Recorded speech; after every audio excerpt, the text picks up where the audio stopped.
सहज समजावे म्हणून हिंदी भाषेतून मराठी भाषेत रूपांतरित करण्यात आलेला आहे.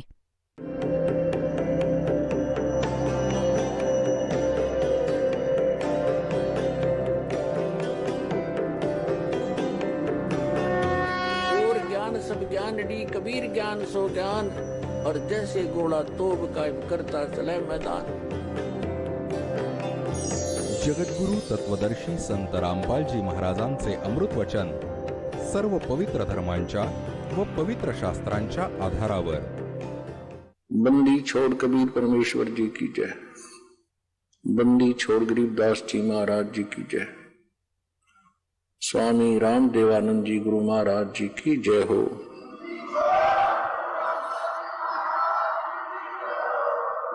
गरीब नमो नमो सतपुरुष को नमस्कार गुरु की नहीं. सुर नर मुनि जन साधुआ संतों सर्वस्ती नहीं. सतगुरु साहेब संत सब डंडो तुम प्रणाम. आगे पीछे मध हुए तिनको जा कुर्बान. निराकार निर्विषम काल जाल व्यंजनम. निर्लेपम निज निर्गुणम अकल अनुपवेशुंडनम. सोहम सुरति समापतम सकल समाना निर्तल. उज्ज्वल हिरंबर हरदमम बेपरवा अथाह वार पार निमद्यतम. ग्रीव जो सुमर सिद्ध होई गणनायक गलता ना करो अनुग्रह सोई पारस पद परवाना. आदि गणेश मनाऊं गणनायक देवन देवा. चरण कमल लो लाऊं आदंत करूं सेवा. परम शक्ति संगीतम हृदय सिद्धिदाता सोई. अविगत गुण अतीतम सत्य पुरुष निर्मोही. जगदम्बा जगदीशम मंगल रूप मुरारी. तन मन अर्पूं शीशम भक्ति मुक्ति भंडारी. सुर नर मुनि जन जावे ब्रह्मा विष्णु महेशा. शेष सहस मुख गावे पूजय आदि गणेशा. इंद्र कुबेर सरीखा वरुण धर्म राय धावे. समरथ जीवन जी का मन इच्छा फल पावे. 33 कोटि अधारा जावे शेष 88. उतरे बहुजल पारा कट है यम की फांसी. 33 कोटि अधारा जावे शेष 88. उतरे बहुजल पारा कट है यम की फांसी. कर जोड़ों विनती करूं धरों चरण पर शीश. गुरु जी राम देवानंद जी महाराज ने दियो नाम बख्शीश. कोटि कोटि सजदा करूं कोटि कोटि प्रणाम. चरण कमल में राखियो हमें बंदी जो मैं गुलाम. कुत्ता हूँ गुरुदेव का रामपाल दास का नाम. गले प्रेम की जेवड़ी जाखे तो वहां जाऊं. तो करो तो बावड़ो दूर दूर करो तो जाऊं. जो राखो तो ही रहूं जो देवो सो खाऊं.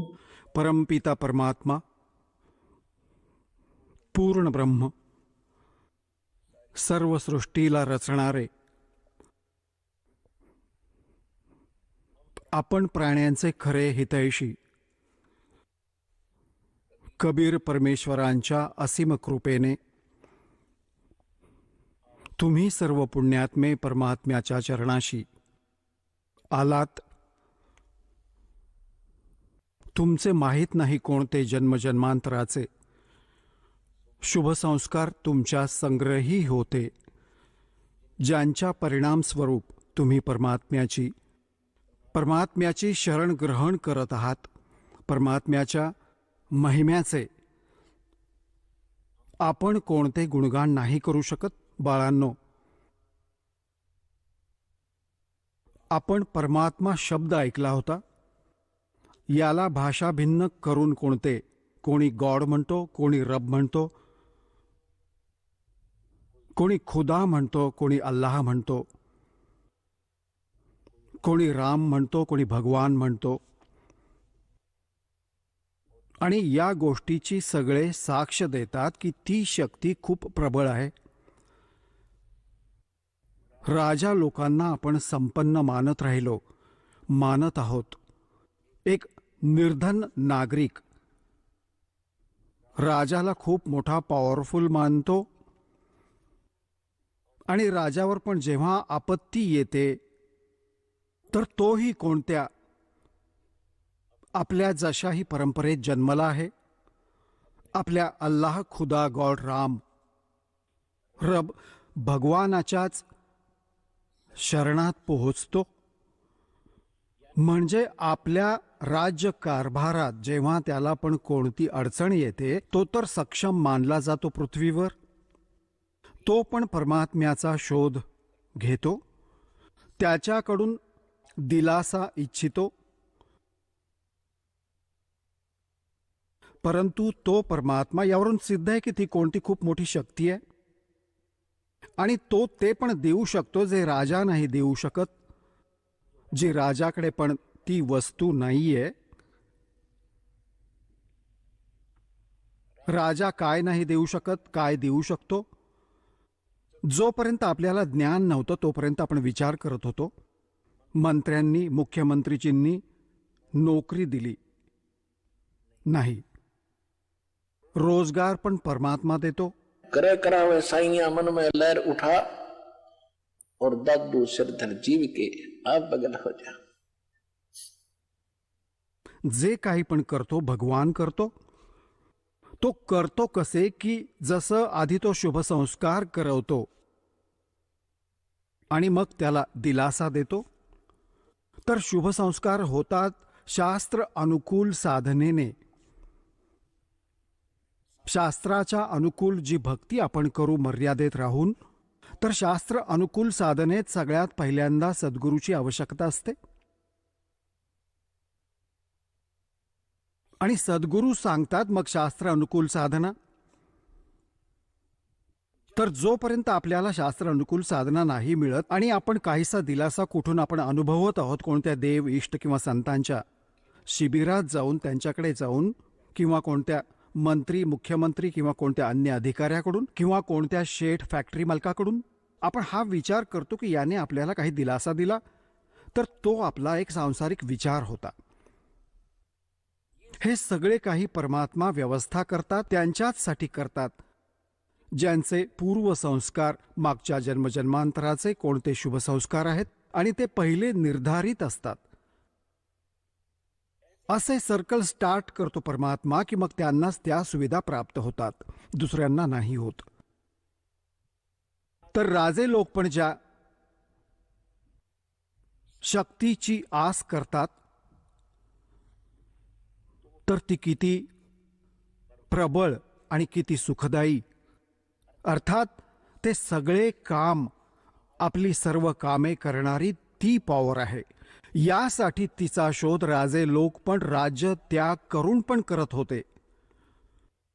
दुर्भाग्य हे होते की त्यांना सद्गुरू नाही भेटले, मार्ग नाही मिळाला, परमात्म्याला मिळवण्याचा विधी नाही मिळाला. एक सिंपल, एक सामान्य म्हण आम्ही ऐकत होतो, गावात प्रचलित होती आमच्या इथे, की एका राजाचा मित्र होता, कोणी शेतकरी. राजा कुठे शिकारीला गेला होता ही बकवास करायला जातातच राजे लोक. जेव्हा त्यांना सुख प्राप्त होते तेव्हा भगवान सोडून बकवासच बकवास करतात. तर तो खूप आत गेला कुठे दूर, भूक तहानेने व्याकुळ होता. शेतकऱ्याजवळ आपल्या शेतात आपली भाकरी उपलब्ध होती आपल्यासाठीच. राजा तिथे पोहोचला. त्याने हे पण नाही विचारले की बाबा तू कोण आहेस, कुठून आलायस, शेतकऱ्याने. आणि विचारले की भूक लागली असेल तुला. घोडेवाल्या म्हटले की हो भूक लागली, बस आधी जेवण कर. भूक लागलेली होती, जेवण त्याने सगळे खाल्ले. मग त्याने तेव्हा विचारले की आपण काय खाणार. की काही नाही, मी तर इथूनच कुठून कंदमुळे फळ फ्रूट मिळाले तर खाईन, तुम्ही अतिथी आहात. या म्हणण्याने खूप प्रभावित झाला राजा. तर राजाने म्हटले की बाबा तुझं नाव काय आहे. की हे नाव आहे, हे माझं गाव आहे. मग त्याने सांगितलं की बाबा मी राजा आहे या नगरीचा, ज्या क्षेत्रात तुझं गाव आहे, आणि तुझ्यावर कधी कोणतं संकट आलं तर माझ्याकडे ये.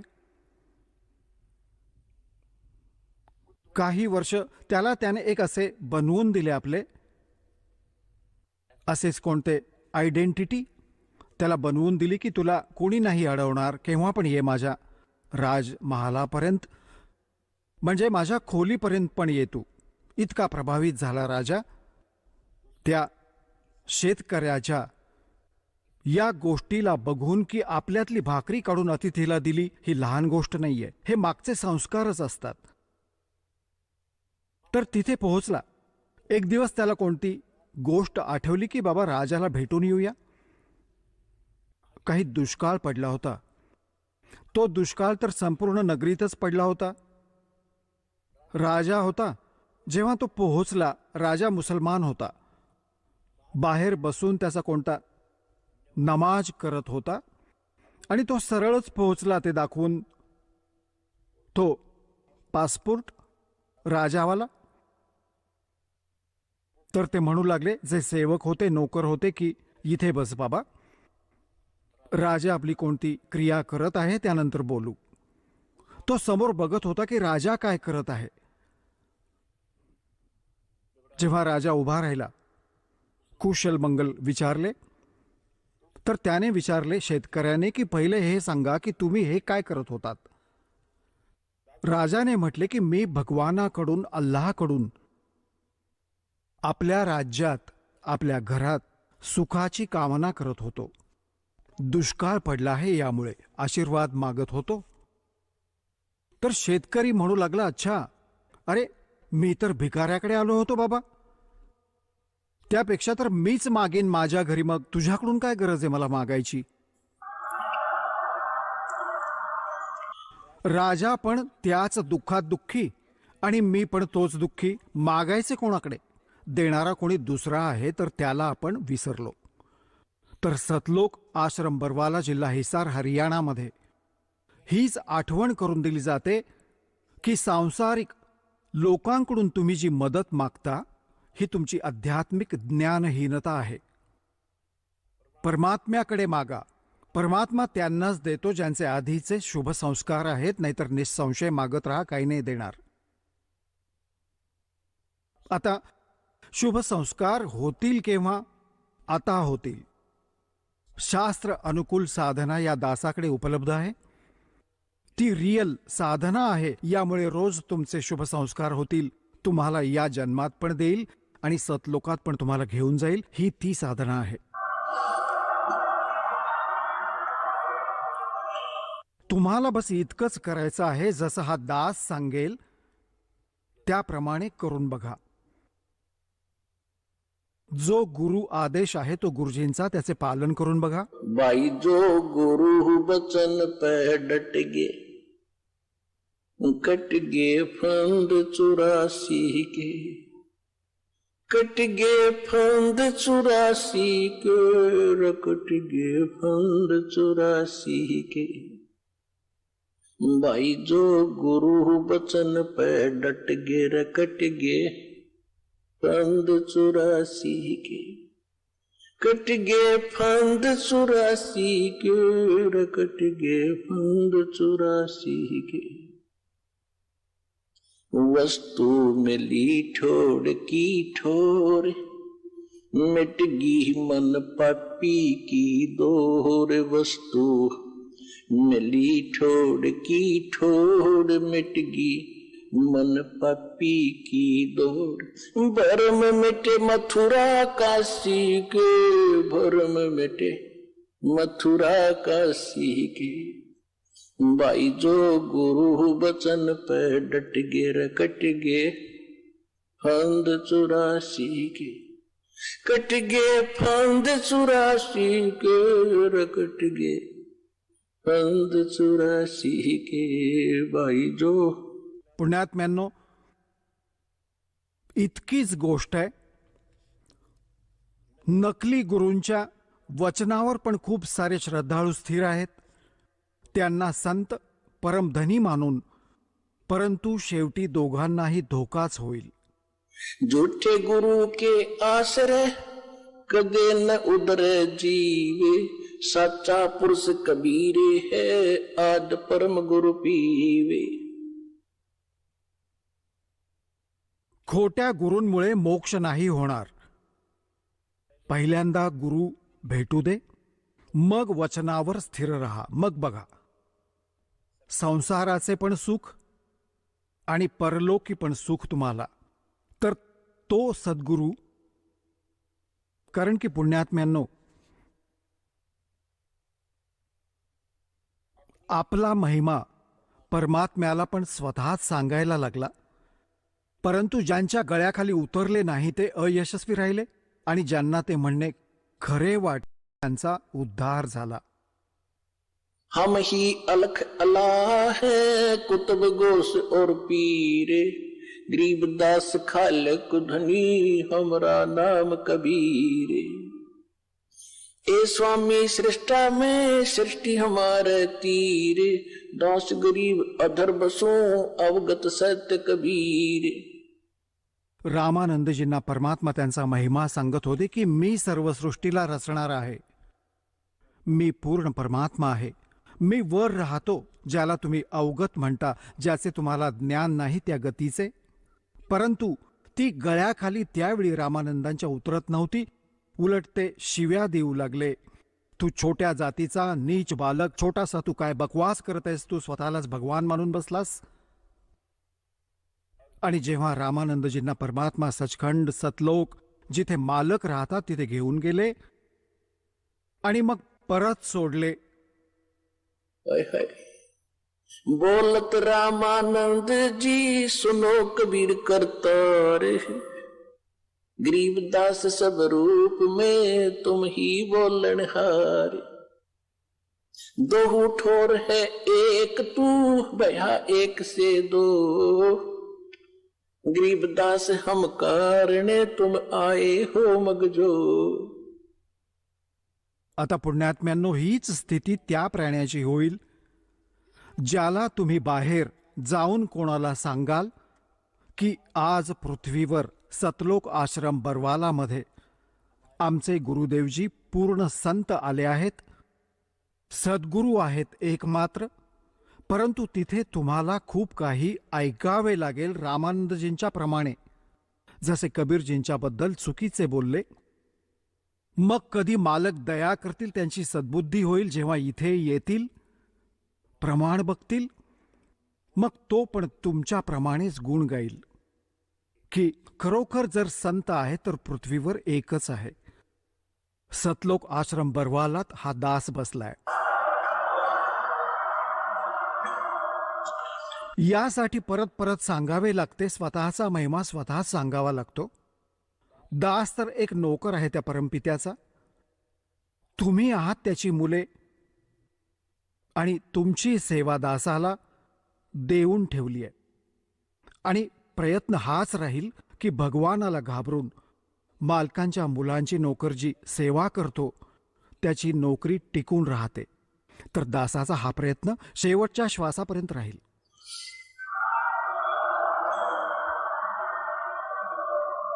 तर प्रसंग चालू आहे की जेव्हा अशी परमशक्ती आहे तिचा शोध घेतला पाहिजे, ज्याने सगळेच सुख मिळते. आणि तुम्हाला तर आयती शोधलेली मिळाली आहे, दास सांगत आहे, प्रमाण देत आहे. आणि तो परमात्मा कबीर इज गॉड. 6 तर साक्षीदार आहेत दासाकडे, 6 साक्षीदार याचे की कबीर इज गॉड. कोण कबीर? धानक रूप रहा करतार. जो काशीमध्ये धाणक विणकर होता तो भगवान. आणि सगळे सद्ग्रंथ साक्षीदार. आणि तरी पण नाही समजले तर सांगा मग परमात्म्याला, मग आम्ही काय करू? मग कोणती पद्धत वापरू तुमच्यासाठी भगवानाला ओळखण्यासाठी आणि त्यांच्या गुणांची मोजदाद करण्यासाठी? तर पुण्यात्म्यांनो सांगतात, जो जन मेरी शरण है ताका हूं मैं दासी. गेल गेल लाग्या फिरूं जब तक धरती आकाश. कबीर परमात्मा सांगतात, जेव्हापासून तुम्ही इथे आला आहात मला सोडून सतलोकातून, आणि तुमची ही दशा बघतच आहात पुण्यात्म्यांनो, खूप सांगायची आवश्यकता नाही, कारण की तुम्ही बुद्धिमान आहात, ज्ञान पण समजत आहात. जे ज्ञान दास देत आहे हे माझे नाहीये, या दासाचे नाहीये, हे तर त्या परमपिता परमात्मा कबीरजींचं दिलेलं ज्ञान आहे. आणि भगवानजींचं ज्ञान खोटं नसतं, 100% सिद्ध असतं. यात हा तर विचार करा, जे ज्ञान दास देत आहे हे गॉड गिव्हन आहे, आणि भगवानाने दिलेलं ज्ञान हे चुकीचं नाही असू शकत. यासाठी तुमच्या हृदयाला बजावा, मनाला स्थिर करा यावर, की खरंच हेच खरे सर्व काही आहे. साधना पण हीच ठीक आहे, भगवान पण हाच आहे. आपले सद्ग्रंथ प्रमाण देतात, महापुरुषांनी पण याची साक्ष दिली आहे. तर या निश्चयाच्या आधी हे निश्चित व्हायला हवे की कबीर इज गॉड. जेव्हा हे तुम्हाला पक्क होईल की परमात्मा कबीरजी आहेत. आणि कोण कबीर? त्या साक्षीदारांनी जे विटनेस आहेत, महापुरुष, आदरणीय धर्मदास साहेबजी, आदरणीय गरीबदास साहेबजी, आदरणीय मलुकदास साहेबजी, आदरणीय नानक साहेबजी, आदरणीय दादू साहेबजी, आदरणीय गरीबदास साहेबजी गावछोडानी, जिल्हा झज्जर, हरियाणा वाले, आणि आदरणीय घिसादास साहेबजी गाव खेकडा, जिल्हा बागपत, उत्तर प्रदेश, आणि काशीवाले स्वामी आदरणीय रामानंदजी महाराज. तर हे दासाकडे साक्षीदार आहेत, विटनेस आहेत त्या परमपित्याचे, की who is God? Kabir is God. Who Kabir? हम सुल्तानी नानक तारे दादू को उपदेश दिया. जात जुलाहा भेद न पाया वो काशी वहे कबीर हुआ. कि हम सुल्तानी नानक तारे. गरीबदास साहेबजी म्हणतात की आपण सगळे, इन्क्लुडिंग मी, अब्राहिम सुलतान अदम बलख बुखाऱ्याचे राजा, मुसलमान, आणि दादूजी आणि नानकजी, आम्हा सगळ्यांना पार केले. कोणी? वो जाति जुलाहा भेद नहीं पाया वो काशी माहे कबीर हुआ. अनंत कोट ब्रह्मंडे का एक रति नहीं भारे. सतगुरु पुरुष कबीर हैं जो कुल के सिरजनहारे. जो जन मेरी शरण है ताका हूं मैं दासी. गेल गेल लाग्या फिरूं जब तक धरती आकाशी. जो बच्चा गौ की नजर में यूं साई को संते. भक्तों के पीछे फिरे वो भक्त वत्सल भगवंते. आपले भगवान कोण आहेत? आजपर्यंत आपल्याला तो परमात्मा भक्तवत्सल भगवानच नव्हता भेटला. आपण भक्तवत्सल मानत होतो श्रीकृष्णजींना, श्री विष्णूजींना, श्री रामचंद्रजींना. हे यांच्या पुजाऱ्यांचे भक्तवत्सल होते, परंतु यांची शक्ती किती होती, हे किती लाभ आपल्या भक्तांना देऊ शकत होते, हे तुम्हाला माहीत आहे. तुम कौन राम का जपते जापम तात कटे नयति नूतापम. तुम्ही कोणत्या भगवानाचा आसरा घेऊन बसला आहात, जो तुमचे 3 ताप पण नाही घालवू शकत? 3 तापांमध्ये कोणते देव, कोणते ऋषी, संताचा शाप देणे, हे 3 तापांमध्ये येते. कोणती प्रेतबाधा करणं, कोणावर काही जंतरमंतर करून प्रेतबाधा करणं हे 3 तापांमध्ये येतं. अजून पण इतर अन्य खूप सारी अशी 3 तापात, जसं आध्यात्मिक, दैविक, आध्यात्मिक अशा प्रकारचे हे 3 प्रकारचे ताप आहेत. देहिक, तर या सगळ्या तापांचा नाश पण परमात्मा करू शकतो. सर्व प्रकारचे, कोणत्याही प्रकारचे कष्ट आध्यात्मिक मार्गाने संभव होऊ शकतात. परंतु आता परमात्म्याने हा मार्ग अशा वेळी सुरू केला आहे की आमचे कर्म इतके बिघडले की त्या स्थितीमध्ये येण्यासाठी की आमच्यावर आध्यात्मिक सर्व क्रिया लगेच परिणाम करतील, याला खूप वेळ लागेल. आम्ही इतके भक्तिहीन झालो, यासाठी मालकांनी तुम्हाला वर्तमानात विज्ञान असे दिले तुम्हालाच की तुमचे छोटे मोठे कोणते कष्ट शरीरात आहेत तर त्याच्याबरोबर थोडीफार जी भौतिकतेने पण ट्रीटमेंट करा बॉडीची. तर त्यासाठी छान, आजकाल जसे पहिले आपण बघितले, आपण छोटे छोटे होतो, आपले आजोबा पाहिले, डोकं दुखायला लागलं की कपडा बांधून आणि 3-3 दिवस दुःखी राहायचे, ना काम करू शकायचे. आता एक छोटीशी टॅबलेट घेतली, खाऊन टॅबलेट 10 मिनिटामध्ये कुठेही फिरा, कोणतेच कष्ट नाहीत. आणि ज्यावेळी असं डोकं दुखायला लागेल आणि त्याची ट्रीटमेंट नसेल तर भक्ती तर होणारच नाही, ते दुखणंच लक्षात राहील. तर मालकांनी तुमच्यासाठी ही सगळी व्यवस्था केली आहे. थोडाफार तुम्ही या भौतिक वादाचा पण आधार घ्या जो मालकांनी देऊन ठेवलाय. मग काही दिवसांनी काय होईल, तुम्हाला हळूहळू याची आवश्यकताच नाही पडणार. मग त्या आध्यात्मिक क्रिया लगेचच काम करायला लागतील जेव्हा तुमची भक्ती, कर्मधर्म वाढीला लागतील. तर आधी हे नव्हतेच. हे वैद्य पण नंतर प्रारंभ झाले सत्ययुगात. तर असं कोणी नव्हतंच. भक्तीनेच हे झाडफूक करून घ्यायचे. जवळजवळ ही गोष्ट सेट होती. परंतु आता झाडफूक करणारे पण नकली आणि घेणारे पण नकली, सगळे फेल होत जात आहेत. तर हे झाडफूक वेगळी गोष्ट आहे. आपल्याला नाही लावून घ्यायची ती झाडफूक, कारण की झाडफूक करणारा त्याची भक्ती संपवतो आणि घेणारा त्याचा ऋणी होतो. आम्ही असा मंत्र दिला तुम्हाला, सगळ्या उतार्यांचा उतारा हाच मंत्र आहे जो आम्ही तुम्हाला दिलाय. यानंतर कोणती अशी चूक करू नका, हे तर ज्ञान सांगत आहे तुम्हाला. असं होतं.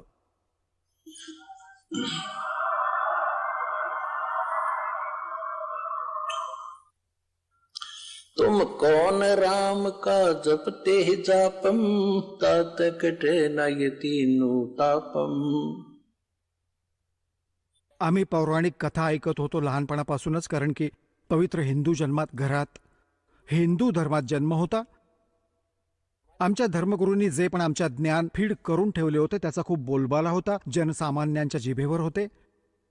याचीच फिल्म पण बनवली जायची, यावर नाटक पण केले जायचे, रामलीला पण ऐकवली जायची. काय होते की एका वेळेस नारदजी कुठे तपस्या साधना करून आले होते आणि त्याला भ्रम झाला की मी माझी काम वासना आपल्या विषय वासनेवर मात केली आहे. आणि जंगलात बसला होता, केस वगैरे मुंडन करून, आणि तिथे कंदमुळे फळ आहार करून शांत भावाने राहत होता. साधना करून 1, 2, 4, 10 वर्ष आपले पिता ब्रह्माजींकडे आले नारदजी.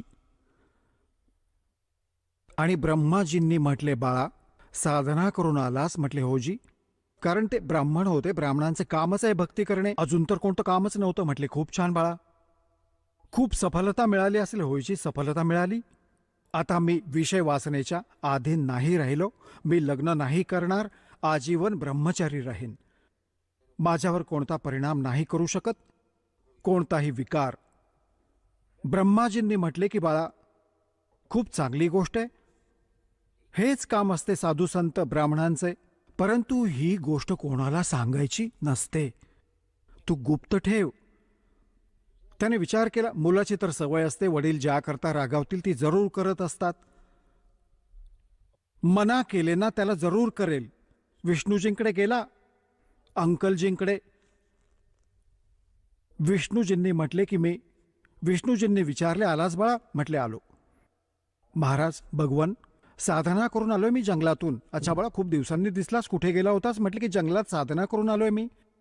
अच्छा बाबा, आणि मी माझ्या सर्व इंद्रियांना जिंकलंय. विष्णूजी म्हणाले, ठीक आहे बाबा, खूप छान गोष्ट आहे. आणि म्हटले की माझ्यावर कोणती विषय वासना परिणाम नाही करणार. विष्णूजी म्हणाले, बाबा ठीक आहे, चांगली गोष्ट आहे. भक्ताचे तर कामच हे असते वासनांवर मात करणं, भक्ती करावी, ठीक. आता हा काळ आहे दुष्ट. याने विष्णूजींना प्रेरणा केली की बाबा नारदजींना तर अभिमान झाला, याचा अभिमान तोडला पाहिजे. जेव्हा विष्णूजींच्या घरातून निघून चालू लागला, कोणत्या नगरात जात होता, तिथे एक मायामयी नगरी तयार केली आणि त्या राजाच्या मुलीचं स्वयंवर होत होतं. आणि तिथे खूप वर्दळ होती आणि खूप सजवून ठेवलं होतं त्या नगरीला. नारदजींनी विचारलं की बाबा काय काय उत्सव आहे आज? नगरातल्या लोकांनी सांगितलं की राजाच्या मुलीचा विवाह आहे आणि इतकी सुंदर मुलगी आहे की कदाचित पृथ्वीवर नाही, एक परी उतरली आहे. आणि दूर दूरच्या देशातील लोक, राजे लोक येत आहेत. आज स्वयंवर आहे, ती स्वतः वर निवडेल, ती मनपसंत पती निवडेल. लाईनमध्ये सगळे बसतील, ती ज्याला निवडेल त्याला वरमाला घालेल, तो तिचा पती होईल. तिथे मग गाणारे वाजवणारे ढोल ताशे वाजवतायत सगळे सुरात. हे विवाहाचे ढोल ताशे गीत गाणे खूप वाईट असतात. प्रेरणा नव्हती तरी पण बनली. आता नारदजींनी विचार केला की बाबा बघूया, गृहस्थ जीवन पण बघितलं पाहिजे. वडिलांनी विवाह केला होता, काकांनी केला होता, विष्णूजींनी, आणि छोटे काका शंकरजींनी पण केलाय. तर विवाहात असं वाईट तर काही नाहीये. हा विचार करून थोडंसं बाहेर जंगलात बसून अर्धा किलोमीटर जाऊन आणि प्रार्थना केली भगवानांना की साधना केली मी, आजपर्यंत तुमच्याकडे काही नाही मागितलं, आज एक वस्तू मागू इच्छितो विष्णूजींकडे. विष्णूजींचे रूप मागू इच्छिले, कारण विष्णूजी खूप सुंदर आहेत आणि ते रूप मला प्राप्त होताच मुलगी स्वतःच वरमाला घालेल, सांगायची गरजच नाही पडणार मला. विष्णूजी आले. बोल बाळा, काय मागतोयस महाराज? ऋषीजी काय मागता? की वचनबद्ध व्हा. वचनबद्ध झाले. विष्णूजी, मला हरिरूप पाहिजे, हरिरूप पाहिजे. मी लग्न करीन, आज मी पक्क ठरवलंय. विष्णूजींनी म्हटलं तथास्तु. हरी म्हणजे माकड पण होतं संस्कृतमध्ये. त्याचं माकडाचं तोंड झालं नारदाचं. आता नारदजी चालले ऐटीत. असा विचार केला, तू आज खूप हँडसम आहेस सगळ्यात. आणि जाऊन बसला त्या लाईनमध्ये जिथे राजा लोक, तरुण तरुण मुले बसली होती राजांची. मुलगी वरमाला घेऊन आली, त्याला बायपास करून गेली. त्याला वाटलं हिचं लक्ष नसेल गेलं त्या मुलीचं, नाहीतर हिने सगळ्यात आधी मलाच निवडायचं होतं. तिथून उठून दुसऱ्या ओळीत जाऊन बसला ऐटीत. तिथून अजून 10 पावलं दुरून गेली. त्याचा चेहरा बघून भीती वाटे. तेव्हा सोबत बसलेल्या एका राजाने त्याला आरसा दाखवला की तुझा चेहरा तरी बघ, आम्हाला भीती वाटते इतकी. ती तर दूरच राहिली.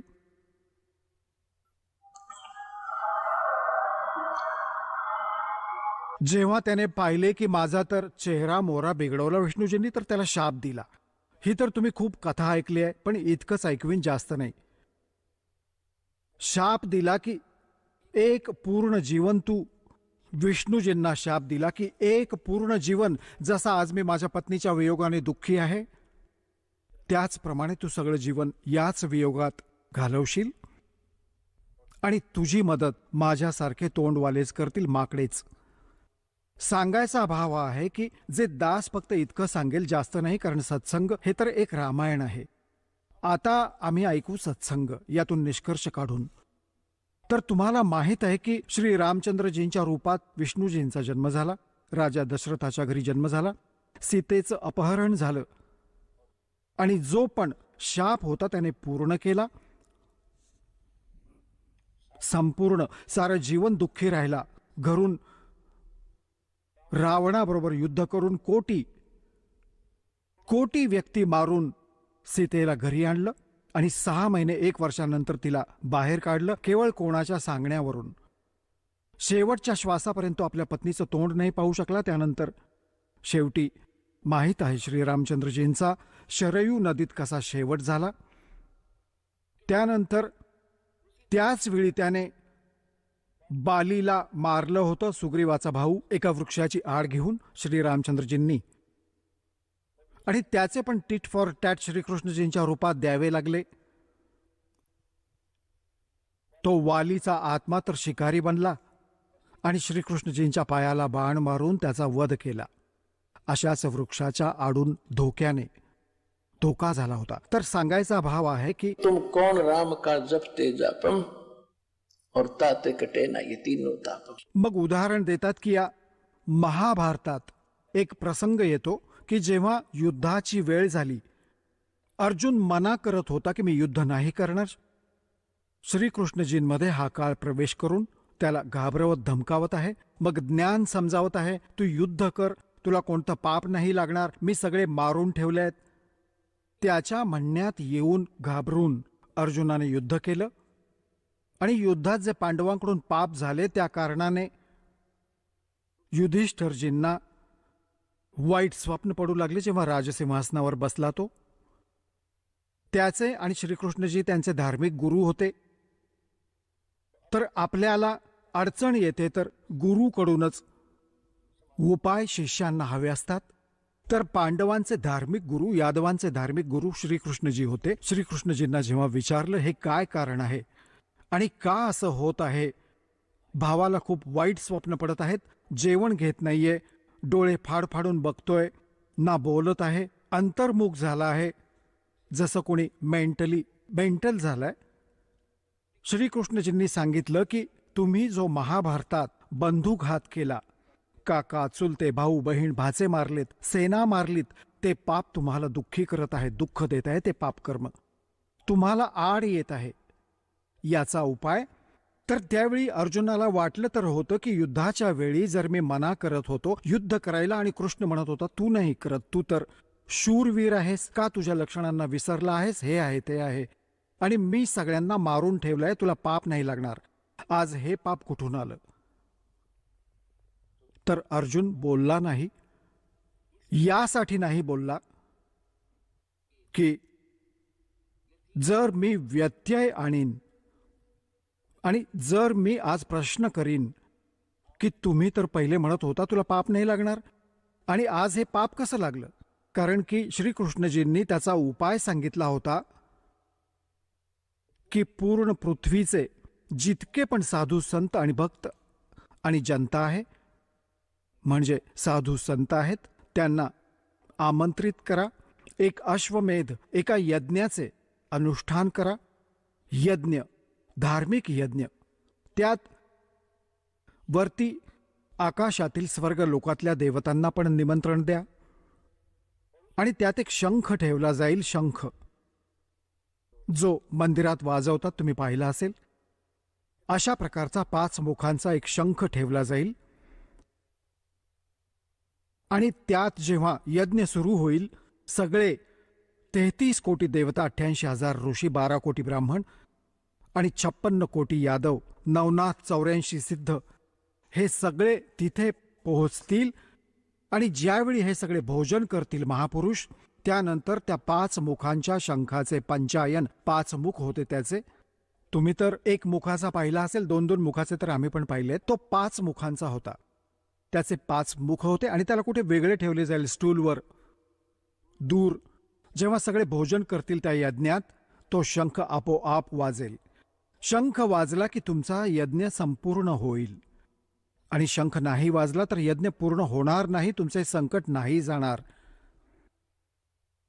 आणि दूर दूरपर्यंत सगळ्यांना बोलावून आणा. कोणी साधू संत राहून नको जायला पृथ्वीवर. आणि न जाणो कोणामध्ये कोणती करामत असेल, या विचाराने सगळ्यांना आमंत्रित केले. निर्धारित वेळेला फिक्स केले. आता अर्जुनाने विचार केला होता की जर मी आता प्रश्न करीन की तुम्ही तेव्हा तर म्हणत होता तुम्हाला कोणतं पाप नाही लागणार, आणि आज हे पाप कुठून आलं. तर माझा भाऊ, कारण की यात अरबो रुपये खर्च होणार होते, इतके लोक जेवतील, आणि माझा भाऊ इतका नेक आहे, इतका सेन्सिटिव्ह आहे, जर त्याला ही शंका जरी आली की खर्च लागणार आहे माझ्या ट्रीटमेंटवर आणि भाऊ यासाठी हा वादविवाद करत आहे, ह्याची इच्छा नाही मला सुखी बघायची. कुठे याला हे वाटले की माझे काही जीवन नाही राहणार. या कारणाने अर्जुन चूप बसला, हृदयावर दगड ठेवला, सहन केले आणि म्हटले, जे तुम्ही म्हणाल तेच होईल. आता सांगायचा भाव हा आहे पुण्यात्म्यांनो, निर्धारित वेळ जी ठेवली होती त्या 33 कोटी देवता, 88,000 ऋषी, 12 कोटी ब्राह्मण, नवनाथ 84 सिद्ध, इन्क्लुडिंग ब्रह्मा विष्णू महेश तिथे उपस्थित होते. विष्णू तर कृष्ण होताच, ब्रह्मा विष्णू आणि आले, ब्रह्मा महेश आले वेश बदलून, आणि 33 कोटी देवता. त्याच वेळी परमेश्वर कबीरजी, हाय हाय, चारों युग में मेरे संत पुकारे, कूक को हम हेल रे, हीरे माणक मोती बरसे, ये जग चुगता डेल रे. परमेश्वर सांगतात, चारही युगात आलोय मी आणि चांगल्या आत्म्यांना, पुण्यात्म्यांना हे ज्ञान पण समजावलं आहे. आम्ही सर्वांनी मिळून पण उंच उंच स्वरात जागोजागी जाऊन या ज्ञानाचा डंका वाजवलाय, हे ढोल वाजवून सांगितलं आहे, सत्संग ज्ञान दिलंय, ऐकवलं आहे, परंतु कोणी नाही ऐकत आमचं. आम्ही तर ही सत साधना, शास्त्र अनुकूल रूपी साधना रूपी हिरे आणि मोती तुम्हाला देत आहोत, जे बहुमूल्य आहेत. तुम्ही यांना न स्वीकार करता गोटे आणि दगड आणि ढेकळे एकत्र करत आहात, आन भक्त आन उपासना करून, अन्य देवतांची भगवानांची पूजा करून, एका समर्थ कबीर भगवानांची भक्ती न करता जी अन्य पूजा तुम्ही करत आहात, ही फुकटची ओझी वाहत आहात, ढेकळं जमा करता आहात. चारों युग में मेरे संत पुकारे, कूक कहा हम हेल रे, हीरे माणक मोती बरसे, ये जग चुगता डेल रे. सतयुग में सत सुकृत कह टेरा, त्रेता नाम मुनींदर मेरा, द्वापर में करुणा में कहाया, कलयुग नाम कबीर धराया. तर द्वापार युगात परमात्मा करुणामय नावाने आले होते.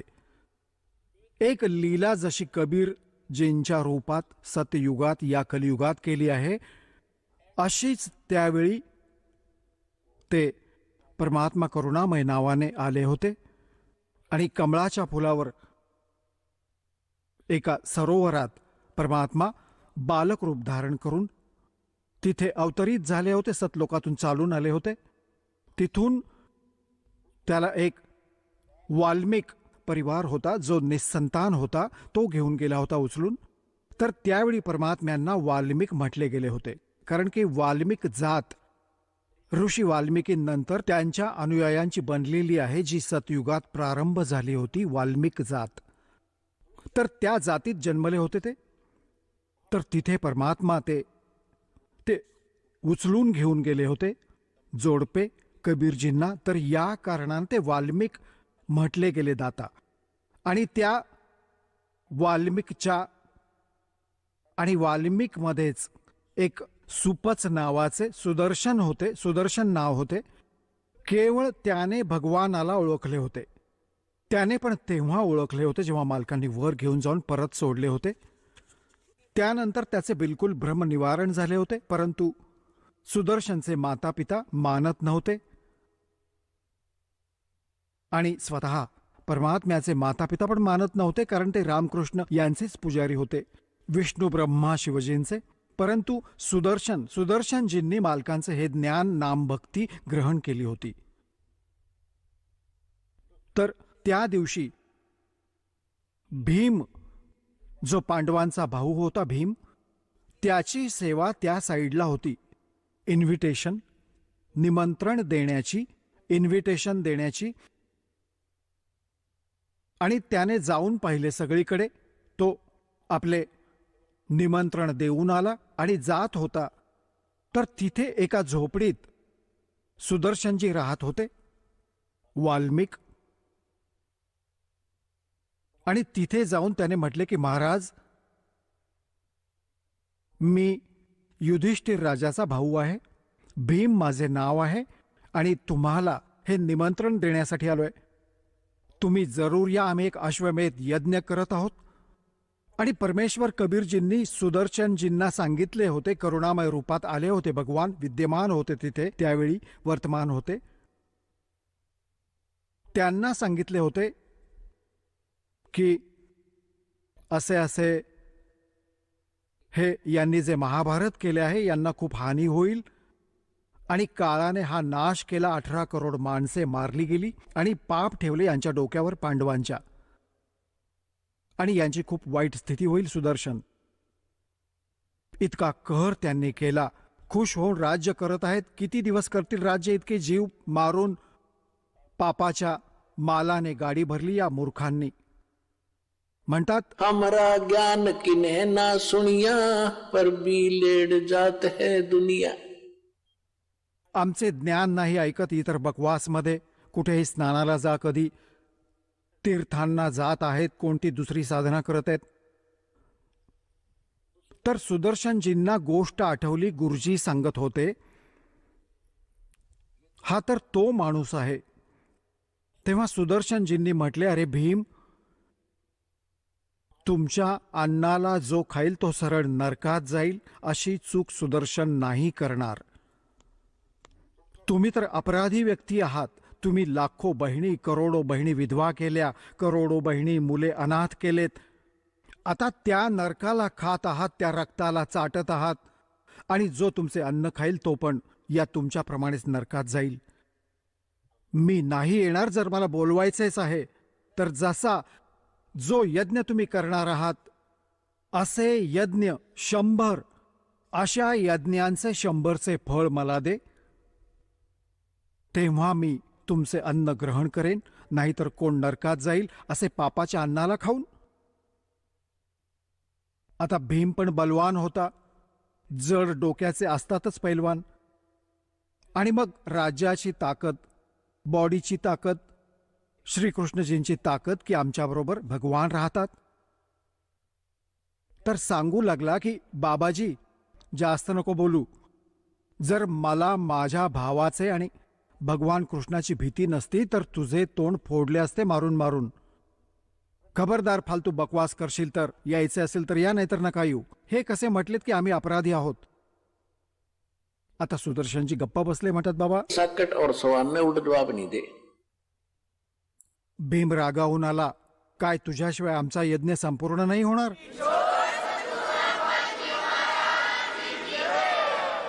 चला आता आपण त्या श्रद्धाळूंचे अनुभव जाणून घेऊयात, ज्यांनी जगद्गुरू तत्वदर्शी संत रामपालजी महाराजांकडून दीक्षा प्राप्त केलेली आहे, तसेच त्यांच्याद्वारा सांगितलेल्या भक्ती मार्गावर चालत आहेत. नमस्कार. सतसाहेब, आपलं नाव? माझं नाव गंगाराम हनुमंतराव हादवे, आपण कुठून आलात? शिवनगर, जालना, महाराष्ट्र. आपण काय व्यवसाय करत आहात? मी NRB बेरिंग कंपनीत ज्युनियर ऑपरेटर म्हणून वर्करचे काम करतो. संत रामपालजी महाराजांची गुरुदीक्षा आपण कधी घेतली? संत रामपालजी महाराजांची गुरुदीक्षा मी 25/11/2011 घेतलेली आहे. संत रामपालजी महाराजांची गुरुदीक्षा घेण्याअगोदर आपण व आपला परिवार कोणती भक्ती साधना करत होतात? संत रामपालजी महाराजांची गुरुदीक्षा घेण्याच्या अगोदर हिंदू संस्कृतीप्रमाणे जे काही कुलदैवत आहेत, माझ्या घरात महादेवाचे कुलदैवत होते, म्हणजे शिखरशिंगणापूर. ह्या शिखरशिंगणापूरला कावड 11 दिवसाची जात होती. माझे वडील 11 दिवस तिथं जायचे, ते शेला पकडायचे, हे सगळं काही करत होते. नंतर तुळजाभवानीची पूजा करायचे. तुळजाभवानीची पूजा झाल्यानंतर सप्तसरंगीची पूजा, पुन्हा माहूरच्या देवीला ते सांगडे घालायचे, तिथं जायचे. पुन्हा घरात एक पीर म्हणून होते, त्याला मलिद्याचा निवद करायचे आणि मलिद्याच्या निवदाचा पीराची ही पूजा करायची. त्या पद्धतीनं मी पण त्याच पद्धतीनं करत होतो. पण मी 10-10, 11-11 रोजेही पकडायचे. त्या रोजे पकडून मला त्याच्यापासून कोणती हे भेटली नाही. जसं तुम्ही सांगत आहात की महाराष्ट्रामध्ये जी प्रचलित भक्तिसाधना आहे ती भक्तिसाधना आपले वडील आणि आपण करत होतात, तर तुम्हाला संत रामपालजी महाराजांच्या शरणात यावं असं का वाटलं? संत रामपालजी महाराजांच्या शरणात येण्यासाठी माझा मोठा मुलगा हा बरवाला आश्रमामध्ये जाऊन तिथं नामदीक्षा घेतलेली होती. तो 12वीत शिकत असताना त्यांनी पूर्ण उपदेश घेऊन आलेले होते. जसं तुम्ही सांगत आहात की तुमचा जो मोठा मुलगा आहे त्यांनी सर्वप्रथम संत रामपालजी महाराजांची नामदीक्षा घेतली आणि त्यानंतर तुम्ही जे संत रामपालजी महाराजांची नामदीक्षा घेतली, तर मला असं विचारायचं आहे की संत रामपालजी महाराजांची नामदीक्षा घेतल्यानंतर आपल्याला कोणकोणते लाभ प्राप्ती झाली? संत रामपालजी महाराजांची गुरुदीक्षा घेतल्यानंतर पहिला लाभ मला असा झालेला आहे, पहिला लाभ मोक्षप्राप्तीचा झाला. आणि दुसरा लाभ असा झालेला आहे की मी तंबाखू, बिडी, सिगारेट, दारू, मटण ह्या सगळे व्यसनाधीन झालेला होतो. व्यसनाधीन झाल्यामुळं माझ्या घरात अशी परिस्थिती होती की रोज उठायचं, बायकोला मारायचं, लेकराला मारायचं, सगळे घराच्या बाहेर जात होते. तरी हे दीक्षा घेतल्यापासून संत रामपालजी महाराजांची हे दारू सुटलेली आहे. आणि हे फायदा पहिला झाला माझा, दारू सुटली, तंबाखू सुटली. रोज मला 2 तोटे लागायचे खायला. मी 5व्या वर्गात होतो तेव्हापासून 2-2 तोटे तंबाखूचे खात होतो. 4 आण्याला 2 तोटे भेटत होते सुरेश छाप जर्दाचे, ते खात होतो. आणि मी 5व्या वर्गात असतानाच 90 मारत होतो, म्हणजे देशी दारू, पुन्हा हे हातभट्टी भेटायची. तेव्हापासूनच मला ते सवय लागलेली होती. त्याच्यामुळं मी घरात असं वातावरण झालं की लेकरं बाळं पूर्ण विस्कळीत झालेले होते. पण संत रामपालजी महाराजांच्या शरणात आल्यामुळं हे सगळं घर माझं सुखी झालेलं आहे. हे दुसरा लाभ झाला. आणि तिसरा लाभ असा आहे माझा की माझी मोठी मुलगी म्हणजे नंबर 2ची, तिला चीक शिजवतात, म्हणजे पापडे घालायचे चीक शिजवत असताना त्याच्यापासून ते शिजल्यानंतर ते भगुना असं खाली ठेवली की ते पूर्ण चीक डोळ्यावर उडालं.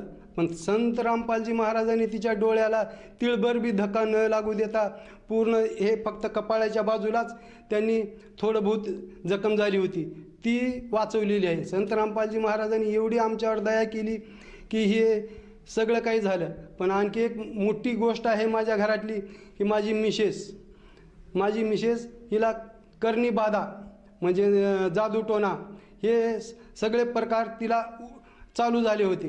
ते अगोदरच असताना ते रामपालजी महाराज शरणात येण्याच्या अगोदर ते चालू होते.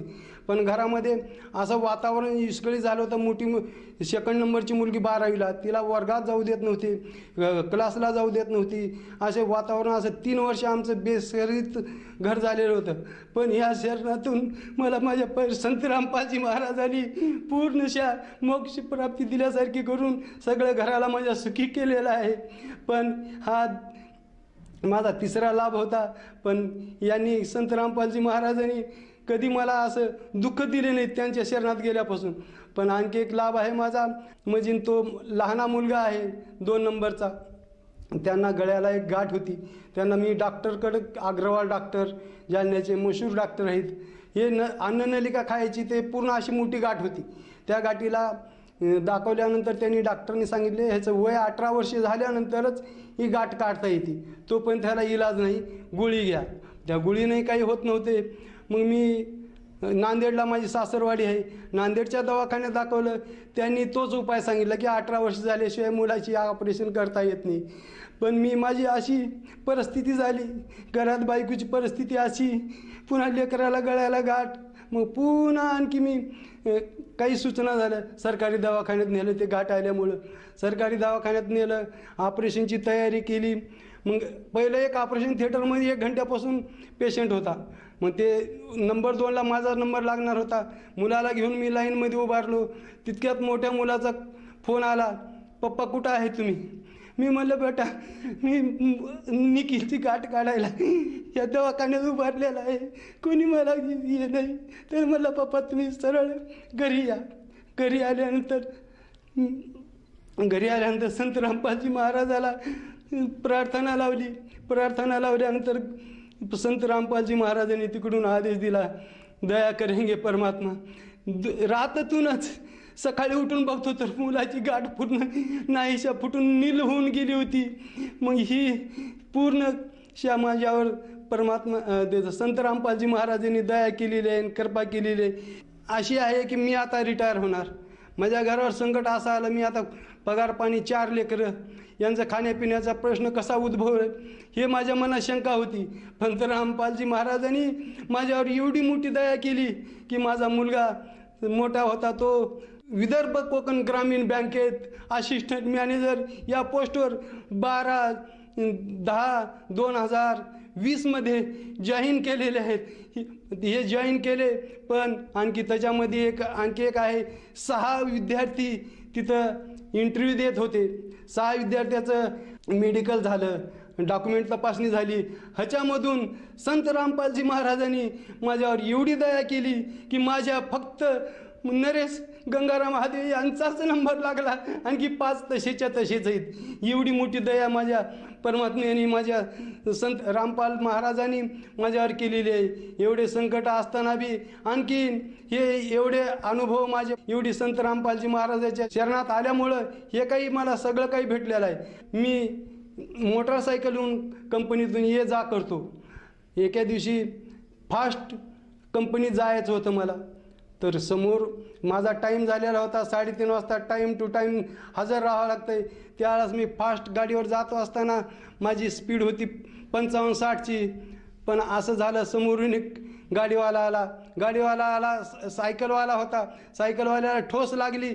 तो सायकल घेऊन खाली पडला, पण त्यालाही काही खोच बी लागली नाही. माझी गाडी बाजूला जाऊन पडली. मला फक्त पायाला थोडं खरचटलं. एवढं मोठं संत रामपालजी महाराजांनी माझ्यावर आलेलं संकट टाळलेलं आहे. त्या माणसाची फक्त सायकल चुरा झाली, पण त्याला तिळभर धक्का लागला नाही. मी म्हणलं, बाबा तुला माझ्या संत रामपालजी महाराजांनी वाचवलेले, तुझी सायकल मी तुला भरून देतो. तिला उचलली, त्या सायकलला नेऊन मी मेकॅनिककडे दाखवलं. त्यानं फक्त 150 रुपयामध्ये ती सायकल ओके करून दिली. तोही खुश झाला. हे एवढे काही लाभ मला संत रामपालजी महाराजांच्या सानिध्यात आल्यापासून हे पूर्ण लाभ भेटलेले आहेत. सर, संत रामपालजी महाराजांकडनं जी नामदीक्षा किंवा गुरुदीक्षा घेतली, त्या गुरुदीक्षेच्या सद्भक्तीमुळे आपल्याला जे असंख्य असे लाभ प्राप्त झालेत ते आपण श्रोतावर्गाला सांगितले आहेत. तर ह्या माध्यमातून आपण श्रोतांना काय संदेश द्याल? मी काय संदेश देणार? मी फक्त या सगळ्या काही जनतेला मी एकच सांगू शकतो की धर्तीवर संत रामपालजी महाराज हे परमात्माच्या रूपात आलेले आहेत. यांनी यावे आणि यांची उपदेश म्हणजे यांना गुरु करून घ्यावे व तुम्हाला होणारे मोठे मोठे आजार कोणतेही असो संत रामपालजी महाराजांच्या शरणात आल्यावर एका क्षणात दूर होतात. हे तर आहेच, पण जर कुणाला काही शंका असेल तर त्यांनी यावे माझ्या घरी. ही माझी परिस्थिती पाहावे की माझ्यावर काय संकट होते आणि काय नाही, हे सगळं काही हे आहे. तरी सगळ्या बहिणींनी, भावांनी, महाराष्ट्रातल्या पूर्ण जनतेनी आणि जगातल्याही पूर्ण जे काही आहे जनता त्यांनी यावे आणि ह्या भक्तीचा पूर्णशः लाभ घ्यावे आणि मोक्षप्राप्तीचा हाच खरा मार्ग आहे. खरे परमात्मा धर्तीवर आलेले फक्त संत रामपालजी महाराज. धन्यवाद सतसाहेब.